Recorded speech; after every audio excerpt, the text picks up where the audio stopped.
ये जीवन जो मिला है, चाहता वो तो तुम्हें कोई और जन्म दे सकता था, पर तुम्हें मानव का शरीर दिया और मानव का शरीर भी दे देता और तुमको वेदनाथ कथा में नहीं बुलाता तो उसने कृपा करी, करुणा करी, दया करी और उसने विचार करा बहुत दिन से तरस रही है, झोली इसकी खाली है, बहुत दुखी है। एक बार अगर बाबा वैद्यनाथ की कथा में पहुंच गई और बाबा को नमन कर लिया तो निश्चित है कि इसकी झोली में भर कर भेज दूंगा। उस समय कृपा, उस समय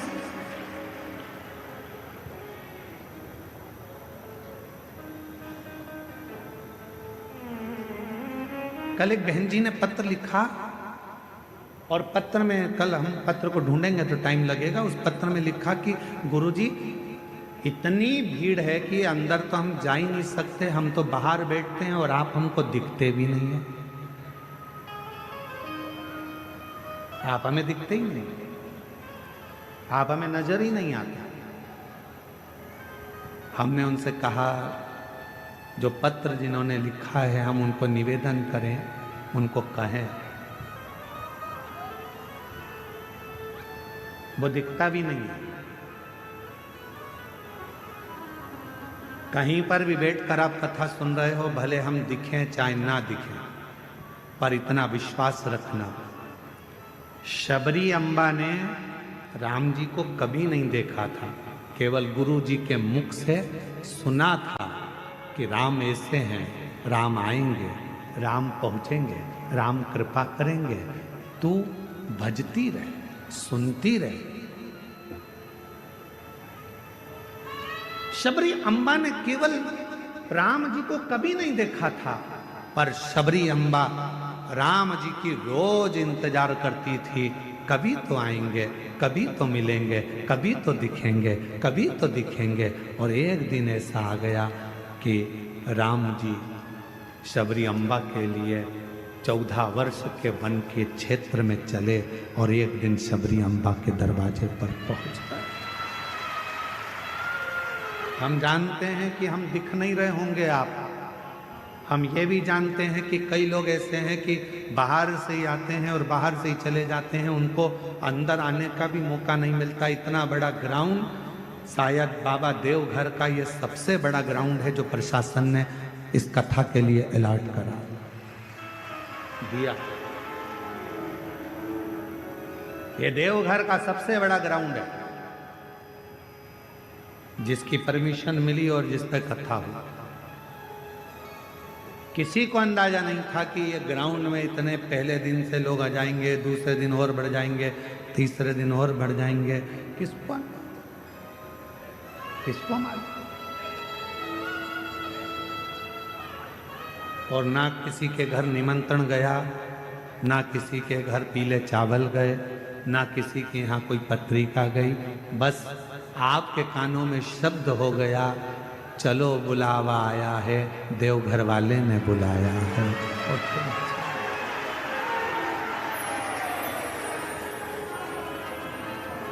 चल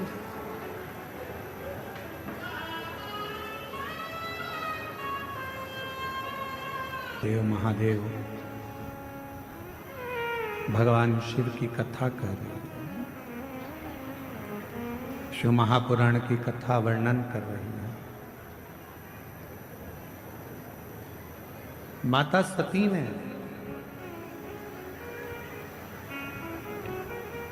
पिताजी से कहा तो पिताजी ने एक शब्द कह दिया, मैंने तो तुमको भी नहीं बुलाया।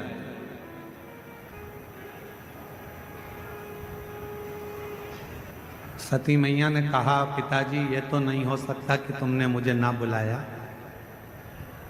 याद करो आपके घर में कई बेटियों ने जन्म ले लिया था और मैं जगत जननी दुर्गा स्वयं तुमसे कहने के लिए आई थी कि अब बेटी मत मांगो, पर तुमने बेटी मांगी। और कहा तुमने कि मुझे बेटी के रूप में तुम चाहिए।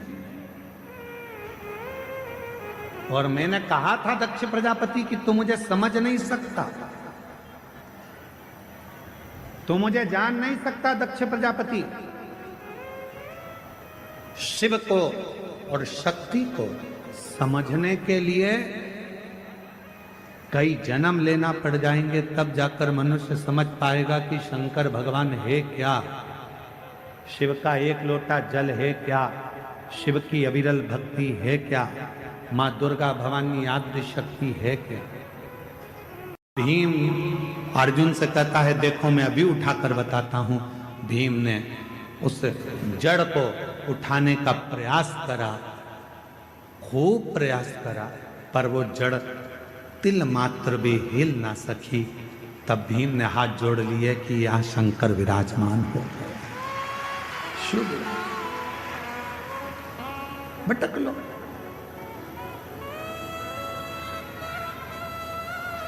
शिव थोड़ी परीक्षा लेते हैं।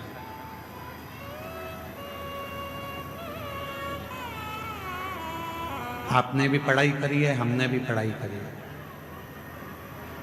आप भी कॉलेज तक पहुंचे हैं, हम भी कॉलेज तक पहुंचे। जब छोटी एग्जाम होती थी स्कूल में, त्रैमासिक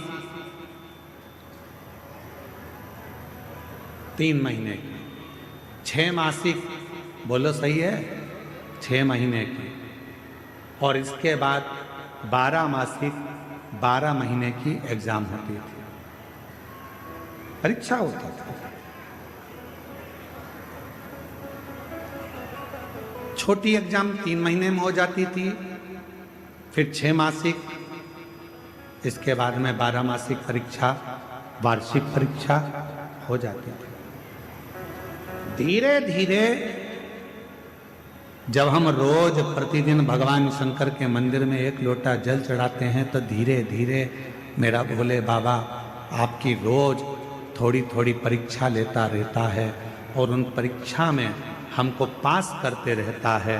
और एक बार जब हमारी जिंदगी की पूर्ण परीक्षा हो जाती है, तो मेरा भोलेनाथ फिर वार्षिक परीक्षा का रिजल्ट तुम्हारे हाथ में दे देता है। फिर मेरा शिव, मेरा शंकर, मेरा उभरदानी, त्रिकालदर्शी, फिर वो रिजल्ट तुम्हारे हाथ में देता है।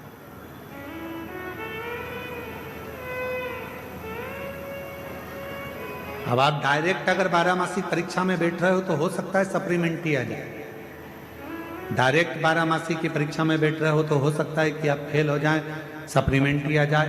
पर धीरे धीरे यदि आपने त्रैमासिक दी तो तुमको उसमें ये ज्ञात हो गया कि परीक्षा कैसे होती है, बैठना कैसे चाहिए, लिखना कितना चाहिए, कितने प्रश्न भरना चाहिए, कैसे क्वेश्चन आएंगे, उत्तर कैसे लिखना है। 6 मासी परीक्षा में और सीख गए, 12 मासी में तुम पूरा सीख गए, और परीक्षा देकर उत्तीर्ण होकर तुम आगे बढ़ गए। शिव पुराण कह रही है।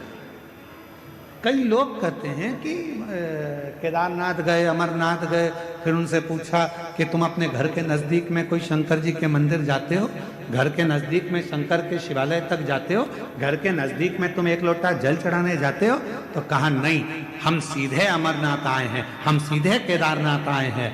तो याद रखना, तुम जा जरूर जाए, तुम पहुंच जरूर रहे हो, पर मेरा भोले बाबा वहां तुम्हें मिलने वाला नहीं है।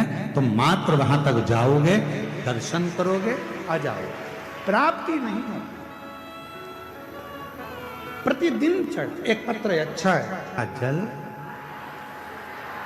सारी समस्या का हल। जब 1 लोटा जल लेकर आप देव अधिदेव महादेव के पास जाओगे तो निश्चित है वो 1 लोटा जल तुम्हारे चित्त को और तुम्हारे चरित्र को बदल कर रख देगा, ये निश्चित है। वो 1 लोटा जल तुम्हारे चित्त को बदलेगा, तुम्हारे चरित्र को बदलेगा। जब तुम्हारा बुद्धि, तुम्हारा चित्त, तुम्हारा मन अपने आप बदल जाएगा। शंकर के मंदिर जाओगे, शिव जी राहें खोलना प्रारंभ करेंगे, मार्ग खोलना प्रारंभ करेंगे। तुमने शिव का मार्ग पकड़ा तो शिव भी तुम्हें कोई अच्छा मार्ग पकड़ाकर उस मंजिल तक पहुंचाने का प्रयास करें। मंजिल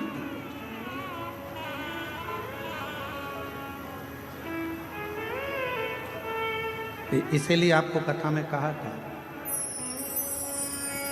बोला शिव के मंदिर अमरनाथ जाओ, केदारनाथ जाओ, सोमनाथ जाओ, चाहे काशी जाओ, चाहे वैद्यनाथ जाओ, चाहे तुम्हारी मर्जी पड़े कुबेरेश्वर धाम जाओ, पर निवेदन है उसके पहले अपने घर के पास में जो शंकर का मंदिर है वहां जाना प्रारंभ करो।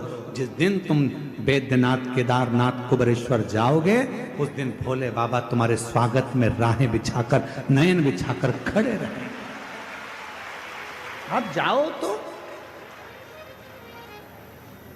जान ना पहचान, जम के बोलो जरा, तू मेरा मेहमान। हम तो पहचानते ही नहीं है। अब तुम गए सीधे पहुंच गए, आओ, और तुम जाते से कह दो तुम्हारे पास में जो माता बैठी है, और तुमसे कह दे तुम्हारे पास में जो महिला बैठी है वो कह मैं तो तुम्हारी समधन हूं। अब इतने में बोले तू मेरी समधन कैसी, जरा बता तो जरा।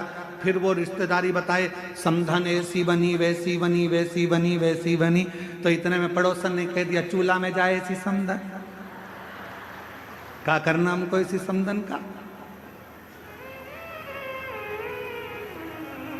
अरे रिश्ता तो ठीक बनाओ, रिश्तेदारी तो ठीक करो। कोई बड़ी बीमारी हो जाती है और बड़े शहर में जाकर इलाज कराते हो तो पहले, उससे पहले बड़ा शहर का डॉक्टर कहता है कि तुमने पहले कहां कहां दिखाया वो बताओ। बोलो सही है कि गलत है? पहले बताओ कहां कहां दिखाया, फाइल लाओ। फिर तुम फाइल लाओगे, साफ हमने ये बेगूसराय दिखाया था, फिर हम पटना गए, फिर पटना के बाद हम यहाँ दिल्ली आए हैं, अब ये दिल्ली में आपको दिखा रहे हैं। फिर दिल्ली में अगर काम नहीं होता मुंबई जाएंगे, मुंबई में दिखाएंगे। तुम पहले अपने गांव में दिखाए, गांव से फिर बड़े पटना तक पहुंचे, पटना से फिर दिल्ली तक पहुंचे। उसी तरह धीरे धीरे बढ़ोगे। फाइल आखिरी में बड़ा डॉक्टर देखेगा तो देख कर कहेगा कि लाओ अब फाइल में देखता हूं, और पीछे के सारे रिकॉर्ड देखने के बाद फिर वो निर्णय देगा कि तुमको ये बीमारी है और इसका इलाज यहाँ हो सकता है, तुम चिंता मत करना, मैं तुम्हें ठीक कर कर भेज दूंगा, बिल्कुल चिंता मत करो, तुम्हें आराम है। क्या मतलब फिर डायरेक्ट पहुंच गए तुम तो?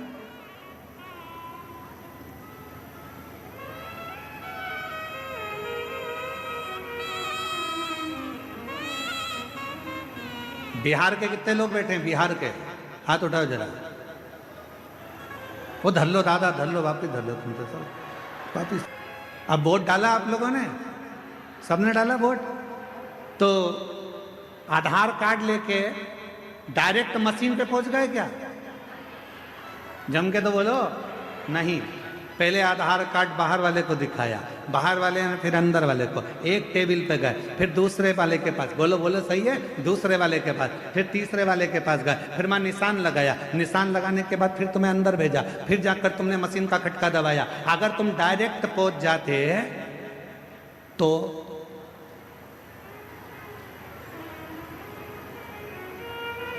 बोलो बोलो बोलो, तेरा क्या होगा कालिया? डायरेक्ट पहुंच जाते तो फिर क्या होता? तो फिर क्या होता? 1 महीने तक तुम्हें छोड़ा नहीं जाता, बंद करके धर दिया जाता, छोड़ते नहीं। इसलिए धीरे धीरे गए, यहाँ दिखाया अंदर प्रवेश, टेबल पे दिखाया, रजिस्टर पे चढ़ा, फिर वहाँ गए, फिर उसने टिक लगाया, फिर आगे गए, फिर तुम्हारा चेहरा मिलाया, फिर इसके बाद उसने शाही लगाई, फिर जाकर तुम्हारे निशान लगने के बाद तुमने बटन दबाई। उसी तरह सबसे पहले अपने घर के पास के शिवलिंग पर जल चढ़ाना प्रारंभ करो, फिर बाबा धीरे धीरे तुमको आगे बढ़ाता जाएगा। और एक दिन मेरा केदारनाथ, मेरा वैद्यनाथ, मेरा विश्वनाथ तुम्हें बुलाता है, फिर बुलाएगा। आइए बहन,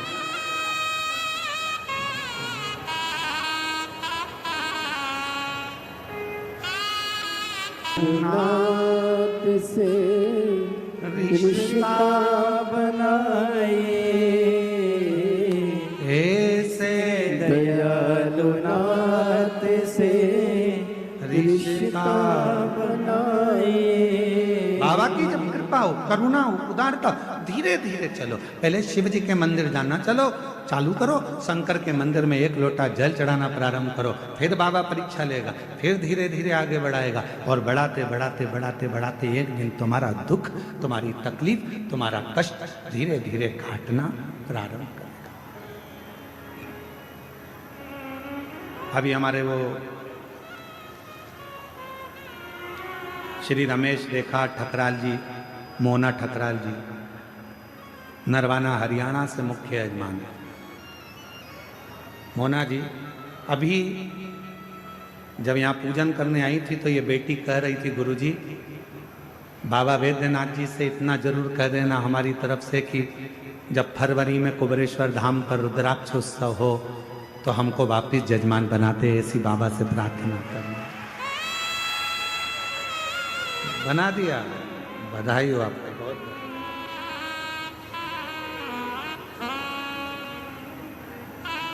ऐसी शिव से प्रार्थना वो कराए, धीरे धीरे बढ़िए, धीरे भजन करते करते, भगवान का मंत्र जाप करते करते, नाम जाप करते हुए, स्मरण करते हुए आगे बढ़ो, सीधे नहीं। भीम ने तो ये सोच लिया था कि मैं कैलाश जाऊंगा, भगवान शंकर की आराधना करूंगा, शिव जी से आराधना कर कर मेरा खोया हुआ जितना राज्य है, जो खोया हुई संपदा है, जो मेरा पूरा राज्य चले गया, सब कुछ खो गया, उसको मैं वापस प्राप्त कर लूंगा। पर नहीं, नहीं, भगवान कृष्ण ने कहा ऐसा मत करो, रोज पार्थिव पूजन करो, रोज शिव जी के मंदिर में एक लोटा जल चढ़ाओ, रोज शंकर का भजन करो, रोज। हम क्यों कहते हैं कि अपने घर के दरवाजे पर श्री शिवाय नमस्तुभ्यम लिख दो, अपने घर के दरवाजे पर एक स्टिकर ले जाकर चिपका दो, गाड़ी पर एक स्टिकर चिपका दो श्री शिवाय नमस्तुभ्यम का, दरवाजे पर चिपका दो। क्यों? जब कोई दुख की खबर आ रही होगी, कोई तकलीफ की खबर आ रही होगी, जो खबर देने वाला होगा सामने खड़ा होगा, दरवाजा बंद होगा, जितनी देर खड़ा रहेगा ऊपर लिखा हुआ श्री शिवाय नमस्तुभ्यम पड़ेगा। जब आप दरवाजा खोलोगे तो वो दुख की खबर भी अच्छी खबर में बदल जाएगी और आपके जीवन में खुशी।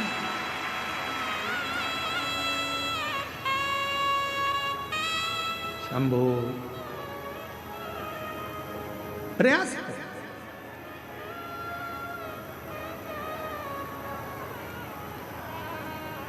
जब आप भजन करें, स्मरण करें, मंत्र जाप करें, नाम जाप करें, नाम कीर्तन करें, जब आप श्री शिवाय नमस्तुभ्यम मुख से बोलें तो ये विचार करें कि हमें धीरे धीरे बढ़ना है, धीरे धीरे। कितना तप किया था माता पार्वती जी ने? सब कुछ छोड़ दिया था, सब कुछ त्याग दिया। एकदम मेरी माता पार्वती जी ने कुछ नहीं त्यागा था। मेरी माता पार्वती जी ने त्यागा था तो धीरे धीरे त्यागा था। पहले भोजन त्यागा, एक समय का